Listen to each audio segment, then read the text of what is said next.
If you'd like to talk about your own Bigfoot encounter, or if you're looking for help from a Bigfoot investigator in your area, email me at bigfootcrossroads@gmail.com. No Sasquatch were harmed in the recording of this podcast. Hello, I'm Jeff Lloyd from Cincinnati, Ohio, and author of The Missing Link.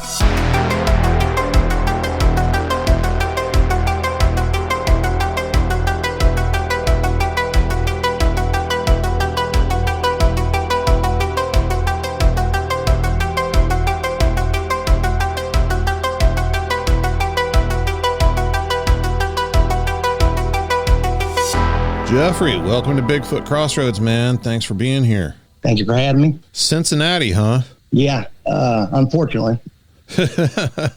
Yeah, I'm a Kansas City Chiefs fan, so I don't know. Should I just hang up now? Like, are you going to be nice to me?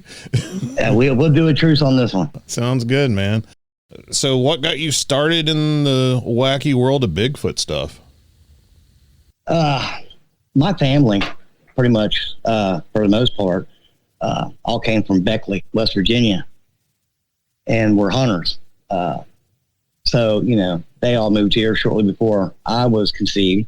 And then, so pretty much when, from a child, I was always, forewarned about, before going into the woods or, to play with the other kids in the neighborhood, or as I got into my teenage years, going fishing and camping, they would always warn me, about, please just try to pay attention when you're in the woods. There's, we always got warned that there was, things out there, but they wouldn't exactly say what it was, to be exact. They just always warned us to be, careful. But my first interaction with one of these things was like 8 years old. Oh, wow. Yeah. And it was kind of a build up for me, how all this happened. Because the first one took place when I was walking my sister home from school. I had to do it every day.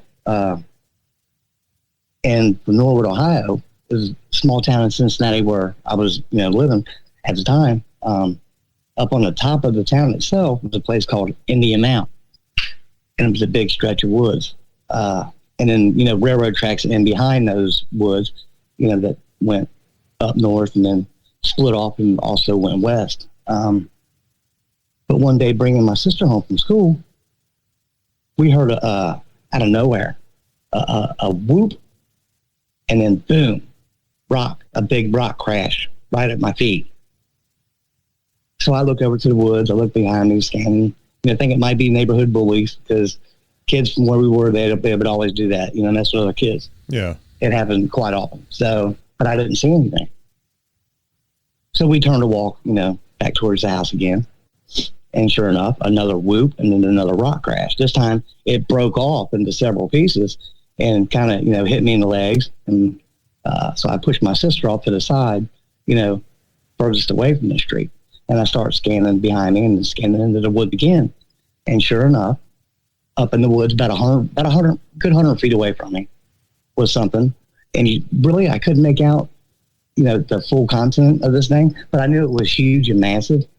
And it was shaking trees, and I could tell that it was like black with shades of white or gray running through it. And it just freaked us out so badly.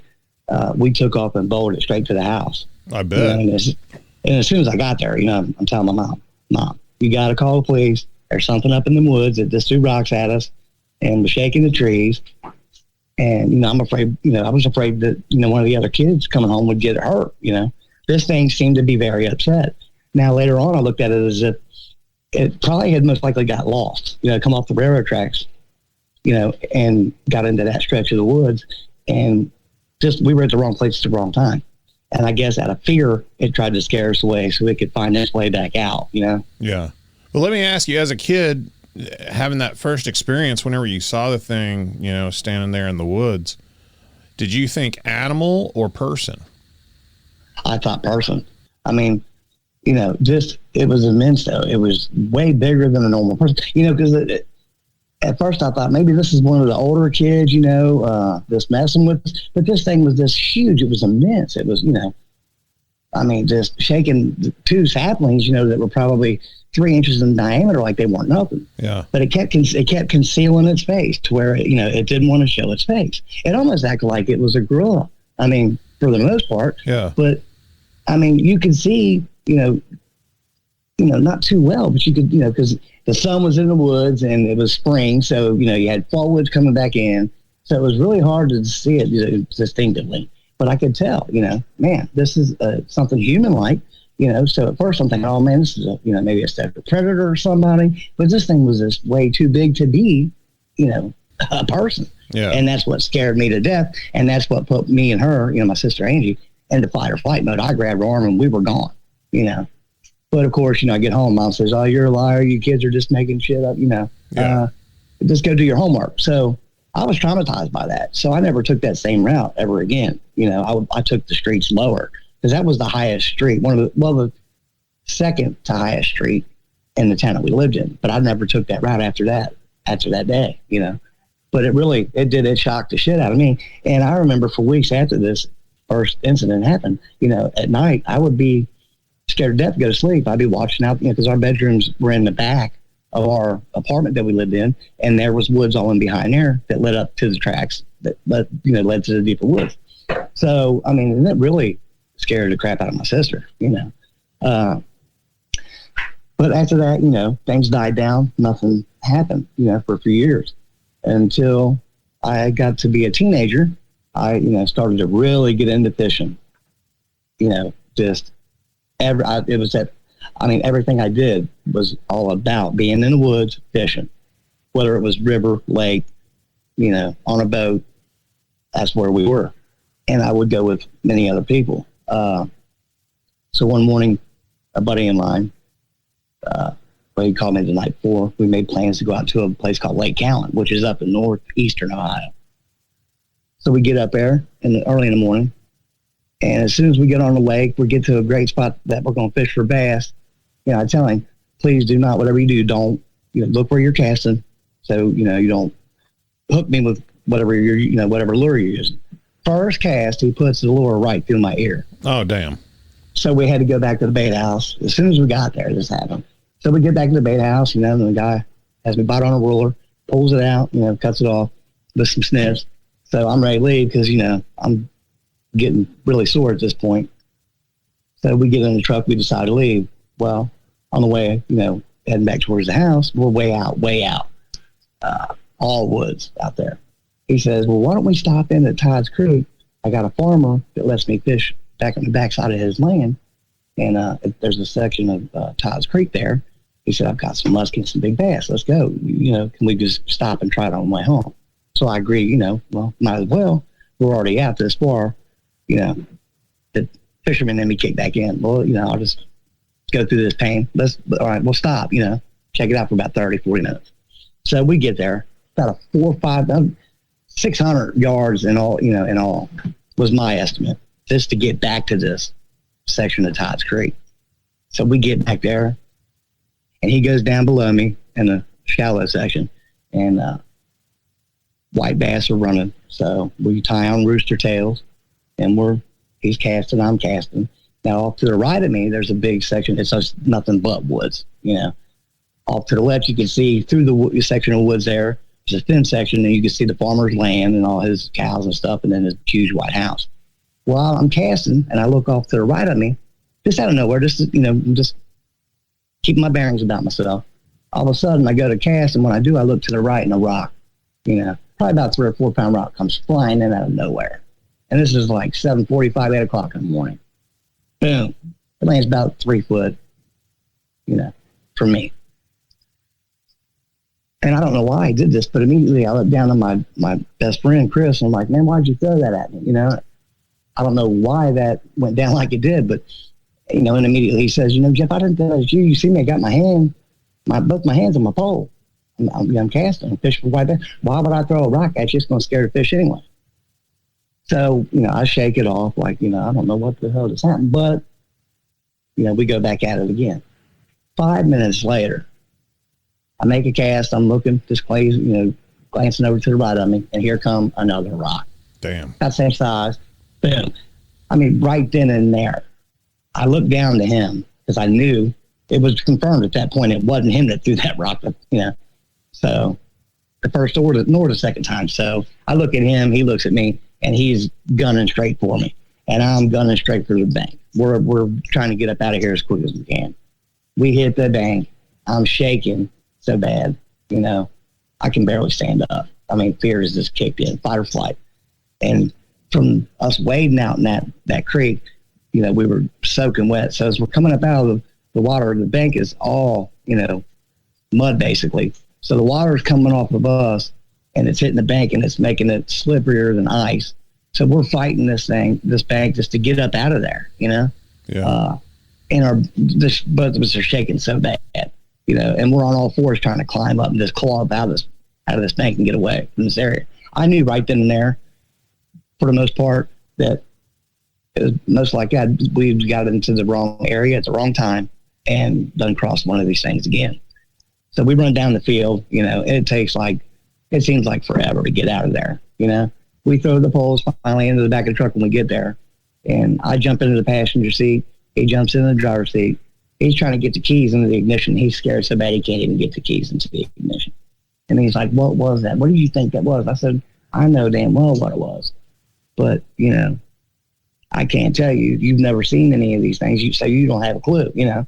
And who's to say you wouldn't agree with me anyway?" But so we peel out of there, and I'd never go back there again. So whenever that second rock got thrown, did it instantly kind of pop in your head those memories of from whenever you were a kid and saw that one? Absolutely. Absolutely. Just kicked me into fight or flight. I knew. Well, you know, first thing I thought was, well, it's Saturday morning, early as can be. Sun just come up. There ain't no kids out in this field, in these woods, or anywhere around us, you know, to say the least. It's 7:45, 8 o'clock on a Saturday morning, and we're out in the middle of nowhere. So how could it be possible for anything, you know, normal to be in that area at that time? Could you tell which direction the rock was coming from whenever it was thrown? It came straight from the deep pocket of woods to the right of me.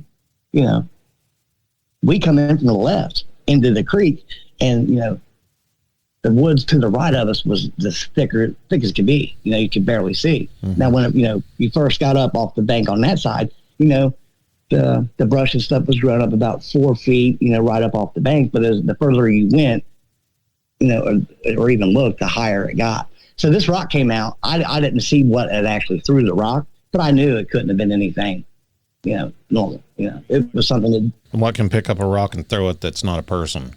Exactly.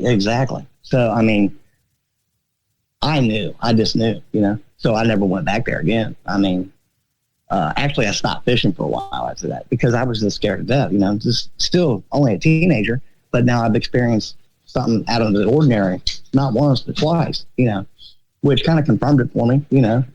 Yeah, man, these things really exist, and they're out here even, you know, worse than most people expect them to be, you know. Like, this is the second area I've been and, you know, and had an encounter with one of these things. Now that was just the beginning, you know. It seemed like for me, it was like a build up to a nightmare. And I even wrote a book entitled that. So many years went by, you know, I was about 25 at the time. And my Uncle Mike had an old Army buddy that lived out on the border of Ohio and Indiana. And he called the place Tom's Mountain because it was his buddy Tom. But he had a bunch of land behind his house out on the border. And there was a huge, you know, hill that you had to get up.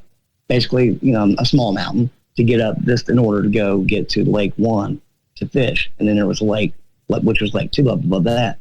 So he comes and gets us. My Uncle Mike comes and gets us on a Saturday evening, late September. He says, what would y'all think about going out to Old Times and, you know, night fish for some bass and some crappie? So we all agreed to go, you know. We just take the basics because it's so hard to get up to the top of this. I mean, it's like an 80-degree climb just to get to the top. And it's like 2,500, 300, I mean, you know, 2,500, 3,000 feet up. So we just took the basics so we could get up there in time, you know, and get set up before the sun actually set. So we get there, we make the climb, and it was brutal. So we're up to the top finally after about a 45-minute trek up, and the sun's starting to, peel away slowly but surely. And we're tearing the fish up right off the bat. This place was awesome, but it was just so far away, we very rarely got to go, Yeah. But at nighttime, there was always cows up there with us too, every time we was up there. But at night they would, go off to the right and head down by the river, which there was a big section of Miami whitewater forest and a river that ran all the way around that area as well. They would go down there at night, and then we'd have the whole, lake to ourselves. Well, right as the sun went down, they got up, but they didn't go down to the river this time. They went around and on up further to the, the other lake, with Lake 2 up top. And I struck that as, it was kind of odd. But I shake it, I've never seen them do this. That was out of the ordinary. And then so the sun sets and we're fishing, we're busting, we're just tearing them up. And all of a sudden, off to the ridge to the left of this place, there was a ridge that ran right off of the woods on the left side of the lake, and it ran all the way up back behind us and then wrapped around to Lake 2 up top and then come back down on the other side to the river. Well, about midnight, started to hear something slowly coming down off that ridge, and you could hear it kicking up leaves and stuff like that. It's late September. But I was, I thought deer, and they my dad and my uncles were there too. They basically assumed, it was the deer as well. And we just thought nothing of it and just kept fishing. But this thing kept just creeping closer, every 20, 30 minutes you hear leaves kick up and then stop. So we just continue to fish. About 4 o'clock in the morning, we're all sitting down at this point. We've all got minnows set up and thrown out, just crappie fishing and just relaxing. All of a sudden, you hear something that it sounds like a baby crying. And my Uncle Mike's like, "Hey, did you hear that?" I said, what do you hear? He said, "I'm hearing something that sounds like a baby crying." And it continues to do it every 3 or 4 seconds. And it sounded just like a baby crying. So I get up and I reel on my pole. I'm going to go around to the left side anyway. I had a hole over there. I would fish. Things slowed down. I knew a pocket of some deeper water where I could fish. And there was always a few in there, extra fish in there I could catch.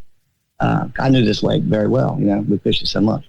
So I get up, I'm going over with my pole, and I grabbed a lantern just to put it on the left corner of the turn. So that way, not only I could see where I was going, but they could see what was over there as well. So I get over to the left corner, and I raise the lantern up. Well, as I do, there's something squatted right next to the lake, and it's got its right hand in the water, and it's pouring water about to get a drink. And it's cinnamon colored, and it's in a squatting position. But in a squatting position, it's almost as tall as I am, and it's squat. Wow. Now I'm tripping at this point. I'm tripping. I'm like, what is this? I look off to the left of me. This thing in its left hand has a baby deer by the neck on the ground, pinned down, and it's kicking and making sounds, distress calls, I guess, to its mom, dad, whatever. It was crying out for help because it can't get loose. And I'm tripping so bad at this point. I'm like, what am I seeing? This can't be possible, that I'm seeing this. It felt to me at that moment like I was in a Hollywood movie scene, is what it felt to me. I thought, maybe you're crazy. And I thought, well, what? What? Your mind just takes you in every direction at that moment. Well, as I got the light up and I'm starting to shake, crazy. Knees start knocking. This thing, it just slowly started to turn its head over its left shoulder. And I was looking, you could still see the water out of the corner of my eye. I could still see the water dripping off of its hand back down into the lake. It had just opened up its hand and just let the water fall. I guess it knew that it had been spotted. And as it needs eye contact with me, its eyes are glowing a yellow off of the lantern light. And this thing's still kicking. This baby deer's trying to get loose, and it's not getting loose. It's over for that. This thing lets out the lowest guttural growl I've ever heard in my life. Now, later, I would hear pit bulls do that. When you would go towards their food, I had a couple pit bulls that would make that same growl from their gut, though. It wasn't nothing that came from the vocal cords. This come from the gut, and it almost vibrated my chest. Wow. And my uncle was like, "What is it? Do you see it? What is it, Junior? Do you see it?" And I just, in that moment, I turned and ran 2 quick steps and said, "Hit the mountain now, go!" And I jumped off the side of this mountain, and I hit the ground running. And I got the lantern still raised up to where I can see where I'm going. And somehow, some way, we all 4 got tangled up and tripped each other. And there we went rolling down the mountain. All 4 of us, me, my dad, my Uncle Rocky, my Uncle Mike, rolling down the side of this mountain and yelling and screaming as we were tumbling. Well, I finally come to, I come to a stop finally. And I'm right at a huge log, and my feet are on top of it. And that's what actually had stopped me from going any further. I tried to get up to run again, and I can't even use my legs. The fear has got me gripped so bad at this point. I can't even get up to run. And they were all basically the same way. I mean, they could not get used to their legs.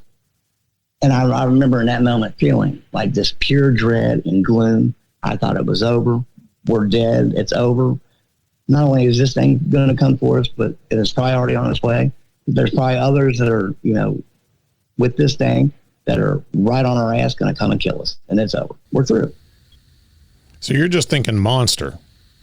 No, I know it's a Bigfoot at this point. I know. It looked exactly like the one that I'd seen as a kid, but this one was a cinnamon color. It was totally different color. It wasn't as heavy. It was about the same height, but it wasn't nowhere near as heavy. I think this was a juvenile when I look back on it now. How far away was it at that time? I was no more than 40 feet away with nothing in front of me. It was face to face, eye to eye, nothing obstructing my view. Now, the woods were 2 feet away, 2.5 feet away at the most on the left side of the lake where I'd seen this thing. Mm-hmm. Apparently, it had come down, and we were in the lake one where we were at. It kind of set like in a bowl type of setting to where all the wind that come out, from the Indiana side, usually that time of year, the wind would all come from the west and then roll over, and then down the hill. So, when we all thought about this at the end, what I came to the conclusion of was that we must have been sitting downwind the whole time. And this thing come down hunting this baby deer and had no clue, no scent that we were anywhere even near. You know what I mean? Yeah. Like I said, it was about 4:00 in the morning when this thing came down. Or, I don't know how the hell had this thing had hunted this. Maybe, we started to think about it, and even I did before I wrote, the book, the first book, Blessed and Cursed, was maybe this thing was in a tree and was just waiting for this baby deer to come down and get a drink the whole night, Here, what we thought, was a deer ended up to be an actual deer, but it had been ambushed by something else. And this thing looked half human and half ape. And the hair was about 3 to 4 inches long, all the way down to its ankles, flat nose, with the skin on his face was like a darkish tan, color, almost like a light leather color. Protruding forehead, it had a coating in its head, but not an immense coating, a slight coating of the head. It wasn't, like in all the pictures that I see lately, like the coating is just intense. The coating on this, I took it to be a juvenile, after I look back on all this years later, that it had to have been a juvenile because it just wasn't, as massive, and weight wise as the one I'd seen before. This one probably 500 pounds at the most. The other one looked like probably about 700 to 800 pounds, way bigger. So I just looking back at it now, I think that was a juvenile. You know what I mean? But it was a beautiful cinnamon color. I mean, just you could still see some skin on it, throughout the body. But it was like its body had started to grow thicker hair for the upcoming winter. Pretty much like a dog would. Yeah. And you think the baby crying sound was the deer? Yeah, I did. I really did. Often they say, that these things, because I've done research for many years, I started, after my first encounter as a kid at 8, I started doing research on, on all this, because even though I was forewarned about it all the time and told stories by my uncles, how they'd be encountered by these things while hunting in West Virginia.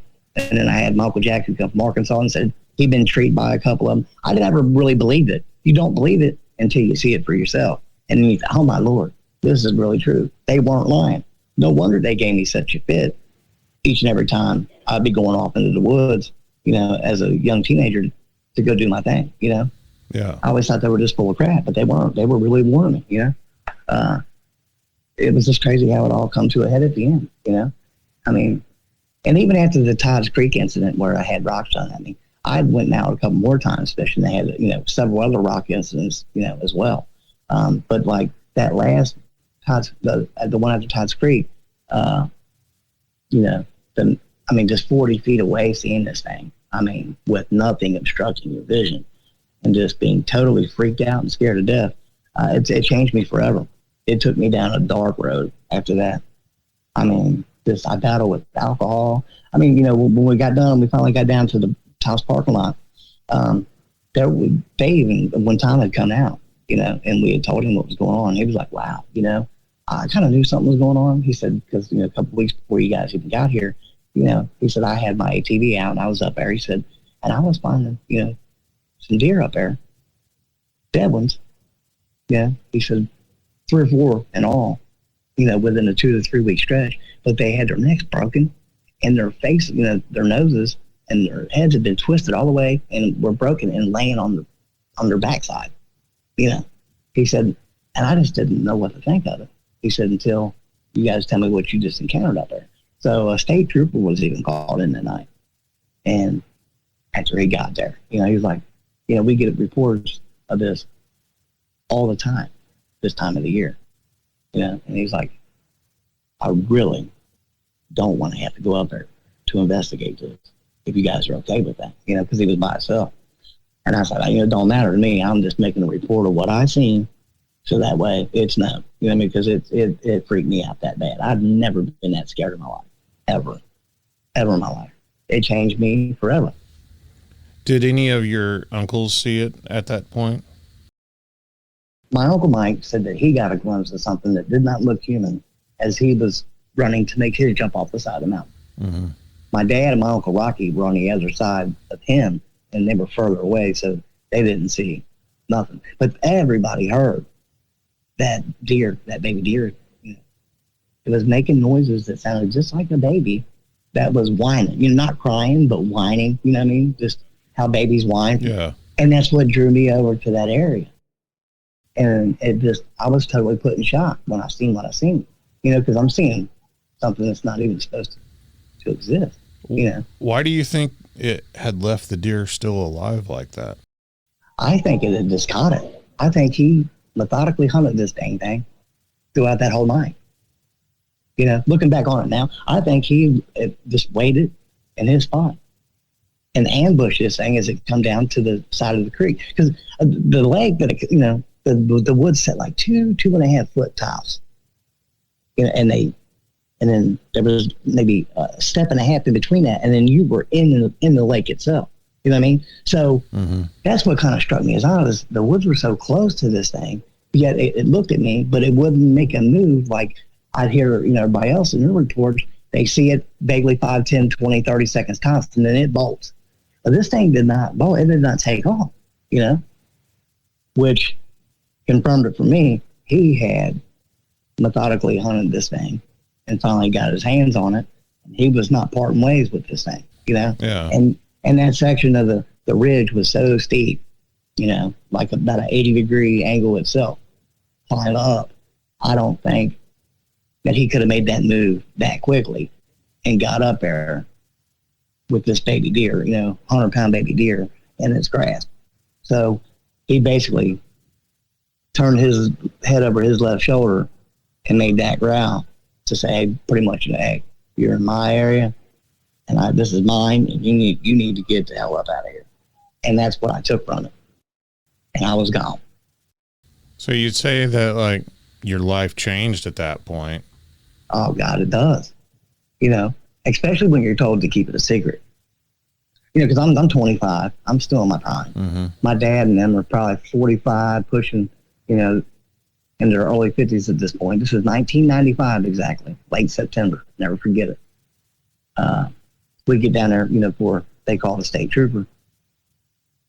My Uncle Mike says, well, you know, we got to keep this a secret. You know, we can't be telling anybody what we just seen up there. And I said, well, why? You know, he said, well, you can tell it to the state trooper, you know, but, I mean, as far as to go home and tell everybody in town what you'd seen, you know, what if word gets out? You know, these things, you know, people hear this story and they come out here and try to go up on Tom's land. Even the people out here may get wind of it and then try to go up on his land and be up there hunting and poaching and trying to kill one of these things. You know, he's like, so I think we should keep it a secret. So, you know, of course, you know, I've got my father with his two brothers, and the three of them pretty much team up on me, and they're putting the fear of God into me that I better keep this a secret and not say a word because it's going to mess up their fishing spot. That if, you know, stuff starts to happen, Tom's not going to let them out there to fish anymore, and that's going to ruin their fishing because that's how good the fishing was up there. You know, it was just the best fishing, some of the best fishing I'd ever experienced in my life, you know. Just living in a small area and stuff, you don't want to be the guy that's labeled as the Bigfoot guy. Oh, no, not from where I'm from. You know, where I'm from, people are big on, you know, anything like that, you know, quick to point the finger and judge someone as, oh, he's a loony, you know, he's crazy, you know. But, you know, since I've come out with this and I've written the books that I've written, you know, I'm going to be honestly 100% with you. I have not had any ridicule at all from any of my friends. Nobody. So, I mean, I don't even think I've been approached in any negative way with any of it since it's came out. I did quite a few interviews, and then decided, you know, during the interview, the interviewer, Terry Arnold, was one of them. God rest his soul, he's gone, no longer with us now. But he told me, why don't you push, you know, for the truth and get in behind us and write about what you seen, you know, get some books going. So I started, you know, I opened up that door. So I just started to write as of lately because my health just went, you know, to hell in the past 2 years. The last expedition I did was down in Kentucky last June, and we had a tree pushed over across the lake from us soon after we got there and was fishing that day. A huge tree got, I don't know if it, you know, just snapped. It seemed like it was just, I don't know, meant to be for that to happen. Not just a random coincidence. Yeah, bro. I mean, here's the thing. When me and my buddy went down to see his mom and dad, because I hadn't seen them in about 15 years, that we get there late at night, you know, because we passed up a couple exits further than what we were supposed to, talking. We hadn't seen each other in about 15 years. So we get there finally about 3 or 4 o'clock in the morning. Well, we lay down for about an hour. We get up, you know, have coffee, and then we're going to go do this, you know, fishing expedition and get out in the woods a little bit and see what we can find. No sooner than we walk out of his little brother's house, which is 75 to 100 feet away from his mom and dad's house, there is a deer leg that has been twisted and popped off of a deer, and it's laying right in between their houses. Wow. Now, I took that as odd, as just arriving in Kentucky, you know, and doing my first outing in probably 10 years or better, you know, and then to see this, a deer leg out in the middle, and you could tell by looking at it that it had been, you know, it wasn't gnawed off or you know, chewed off with this thing had been spun about and about and about until it just popped off, because the cartilage up above the socket was just wrapped so tightly around the bone, you could tell that it had been wrung off to the point where it just popped off.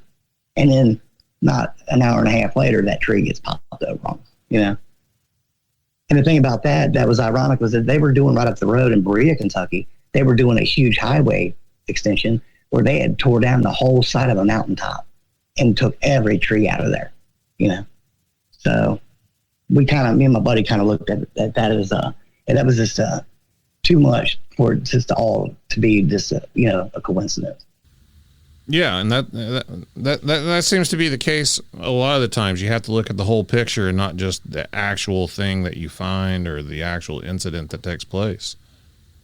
Right, and that's the way I looked at it, from the beginning of getting down there. Like I never expected any of that to take place or happen. You know what I mean? But I was well on my way into writing books, and it was done with all the boots on the ground stuff, and was just going out to have a good time, and then to fall across this in the way that it all did, it was just amazing, And then I hear stories when I get home after the trip about all the activity that's going on down there, in Kentucky. And then you had the show, Expedition Bigfoot, was down there not long after we had left there, 8 months later, they're down there filming. Was just crazy to me.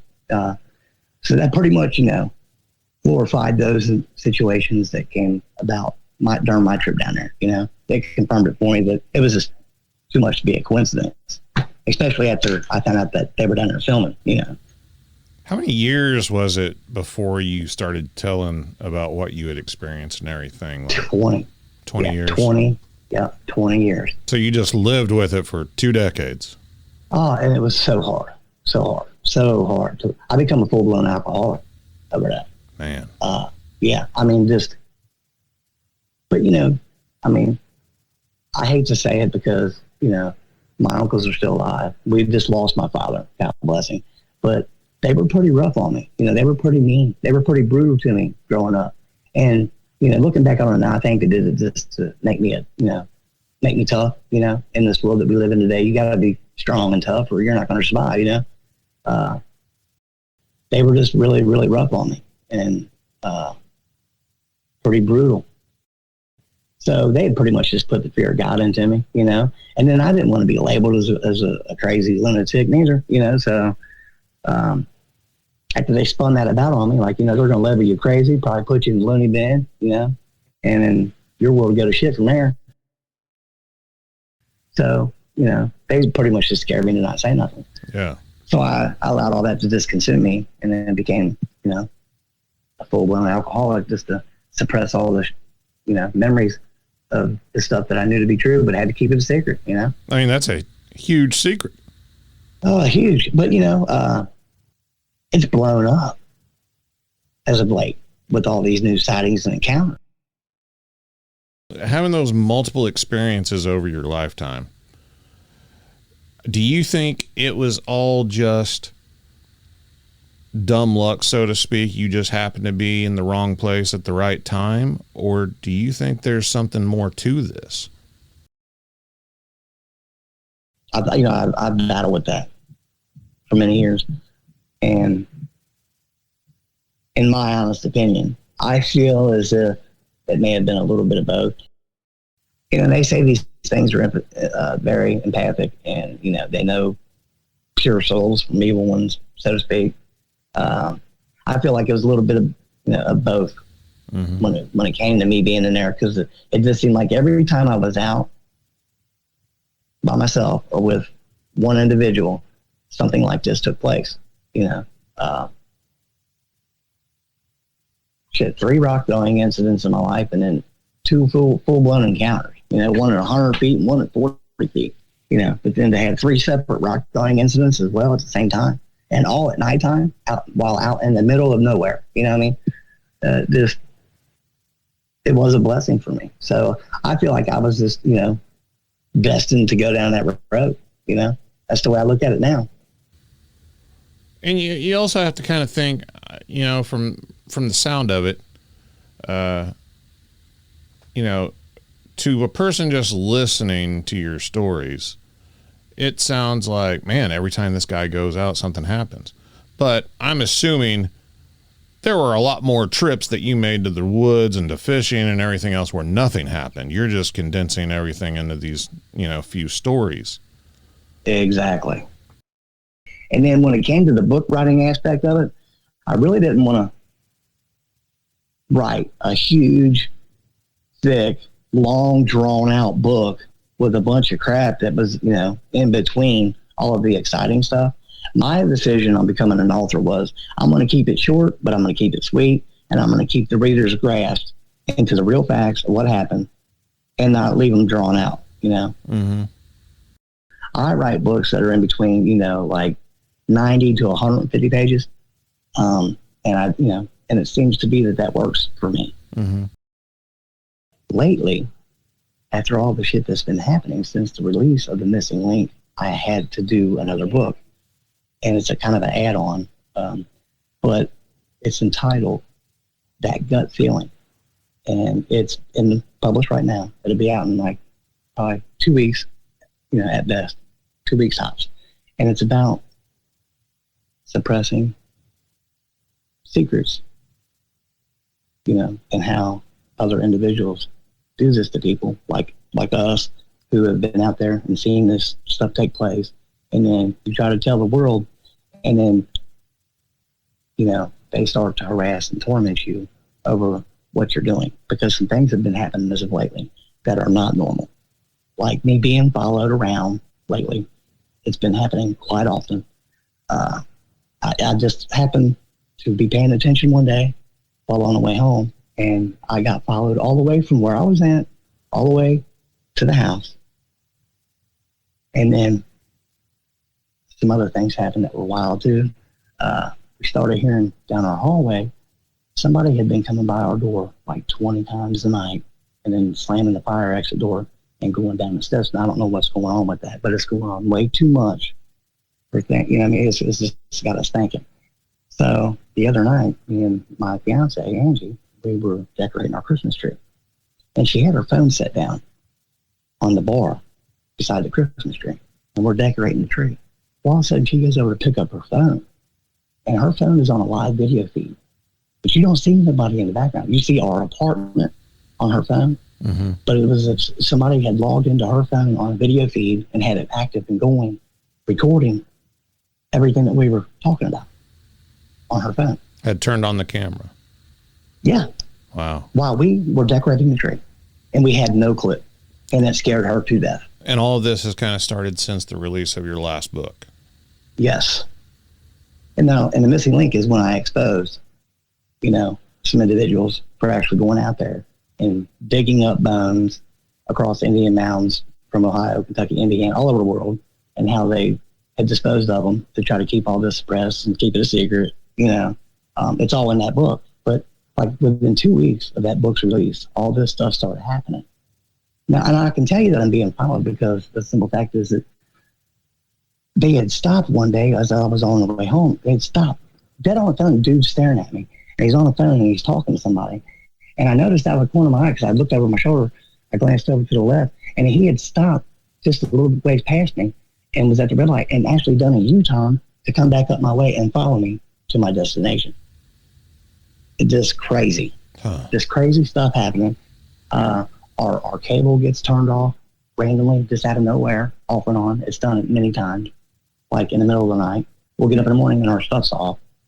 I said the incident with her phone, that scared her to death. It's got her to where she's like, I don't know if you should write any more books about what you've went through and what you've seen and encountered in life, because I think you've upset the balance somewhere, you know? So it's kind of got me scared too. Now, this is a, you know, as you know, a pre-recorded show. Do you want me to leave that information in the final edit? Oh yeah, you can. I'm not scared of nothing. You know, when it comes to, we actually had talked about this last night before, she knew I was going to do this interview today, and we agreed. You know what I mean? Like, why should I run from the truth? You know, why should we suppress anything that is the truth just out of fear of someone else? You know what I mean? I mean, the fact of the matter, it's not like this is something new. I mean, you know, lots of people who have had Bigfoot encounters and have come out and publicly talked about them have experienced the same sort of things happening. Exactly. I'm a little freaked, but it has her kind of scared, you know, the fiance. Yeah. But the other thing that really started all this was right after that book's release, I tried to go get a Social Security card from the Social Security Administration, and they said I no longer exist in the database. Wow.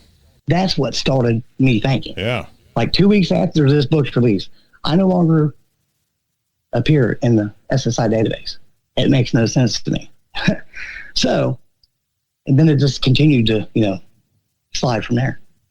So, and things are just happening, but they're happening too often for it just to be a coincidence. So that's where we're at. So I know it's just speculation, but what do you think they're worried about? What? I think it's all about suppressing the secrets. You know, they know I know the truth about what really lies out there, you know, in the woods and forests of the United States. I'm not the only one, but it seems like for those of us who have serious encounters, like face-to-face sightings and encounters, are the ones that are messed with more intensely than any of the others. So you think Bigfoot might just be the thread sticking out, and that if we pull on it, the whole thing will come unraveled? Well, I mean, think about it. I mean, here's my look at the whole thing. If they did this like they did with the UFOs, now they're, you know, the government tells us, oh, they're real. You know, we've held it for a long time from the public, out of fear, out of safety, out of, you know, stress of chaos and mayhem, you know, taking place in the country. If they were to come forth with this, how much money are the national parks across the country going to lose if that happens? Billions of dollars. Well, if somebody wants to, you know, check out your books, where should they start? Amazon.com. You just type in Jeffrey Lilly Books, and the whole book list will pop up. And Missing Link is your latest, and you've got another one coming out in a couple weeks. Yep, Suppression of Secrets. Suppression of Secrets. I appreciate you coming on and sharing everything with me, and I wish you best of luck with everything. And yes, sir. Keep me in the loop, man. I'd like to know what, you know, comes of all of this. Yes, sir. And if you want to help in the cause and you've had your own Bigfoot encounter, get a hold of me at bigfootcrossroads@gmail.com. Check out bigfootcrossroads.com, the website. You can find links to everything, including a contact form to fill out your own report. And until next time, remember, there's something in the woods.